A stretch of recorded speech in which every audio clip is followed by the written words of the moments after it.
Hello दोस्तों, स्वागत है आपका अपने चैनल दी अनंत ज्ञान में। दोस्तों, क्या आपको पता है कैलाश पर्वत पर क्यों आज तक कोई चढ़ नहीं पाया? और क्या सच में वहां रहते हैं भगवान शिव?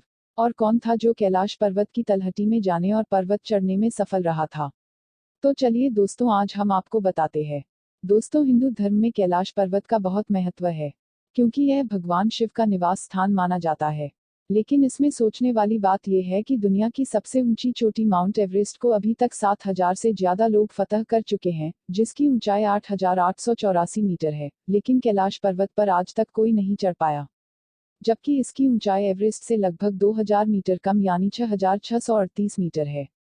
यह अब तक रहस्य ही बना हुआ है। कैलाश पर्वत पर कभी किसी के नहीं चढ़ पाने के पीछे कई कहानियां प्रचलित हैं। लोगों का मानना है कि कैलाश पर्वत पर शिव जी निवास करते हैं और इसीलिए कोई जीवित इंसान वहां ऊपर नहीं पहुंच सकता।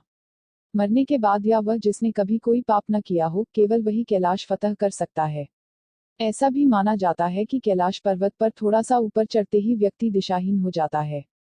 चूंकि बिना दिशा के चढ़ाई करना मतलब मौत को दावत देना है, इसीलिए कोई भी इंसान आज तक कैलाश पर्वत पर नहीं चढ़ पाया। इस पत्थर के रहस्य को आज तक नहीं समझ पाया कोई, आखिर 1200 साल से कैसे टिका हुआ है ढलान पर। मीडिया रिपोर्ट्स के मुताबिक एक पर्वतारोही ने अपनी किताब में लिखा था कि उसने कैलाश पर्वत पर चढ़ने की कोशिश की थी, लेकिन इस पर्वत पर चढ़ना असंभव था क्योंकि वहां शरीर के बाल और नाखून तेजी से बढ़ने लगते हैं।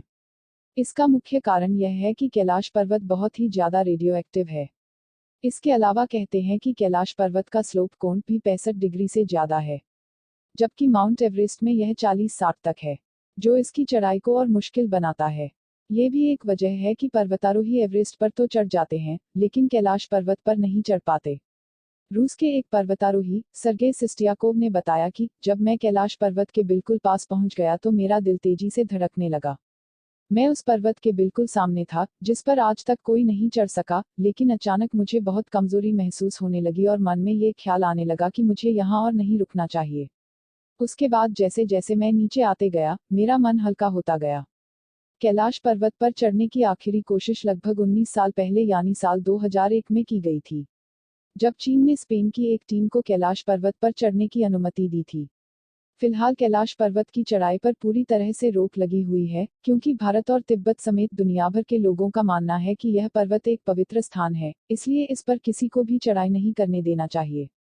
हालांकि कहते हैं कि 92 साल पहले यानी साल 1928 में एक बौद्ध भिक्षु मिलारिपाही कैलाश पर्वत की तलहटी में जाने और उस पर चढ़ने में सफल रहे थे। वह इस पवित्र और रहस्यमय पर्वत पर जाकर जिंदा वापस लौटने वाले दुनिया के पहले इंसान थे। ऐसा माना जाता है कि वह बौद्ध भिक्षु को महादेव के दर्शन हुए थे जो आज तक कभी कोई पाप नहीं किए थे। उल्लेख पौराणिक साहित्यों में भी मिलता है। हमारे वैज्ञानिकों द्वारा ये माना जाता है कि कैलाश पर्वत में बहुत सी अलग अलग दुनिया है जो हर युग में इन दुनिया का विस्तार होता रहता है। ये दुनिया का प्रमुख बिंदु है और हमारे समय तथा दिशा के ज्ञान का पता भी इसी पर्वत से चलता है। कैलाश पर्वत ऐसे ही तमाम रहस्यों से भरा है जिसका आज तक कोई भी पता नहीं लगा पाया। शिव पुराण में कहा गया है कि कैलाश पर्वत पर वो ही चढ़ सकता है जिसने जीवन में कभी कोई पाप नहीं किया हो और सदैव धर्म के मार्ग पर चला हो। ऐसे मनुष्य को स्वयं महादेव ही रास्ता दिखाते हैं। आगे और भी ऐसे रोचक तथ्यों के लिए चैनल लाइक और सब्सक्राइब करें ताकि आप ऐसी ही रोज नई वीडियो देख सके।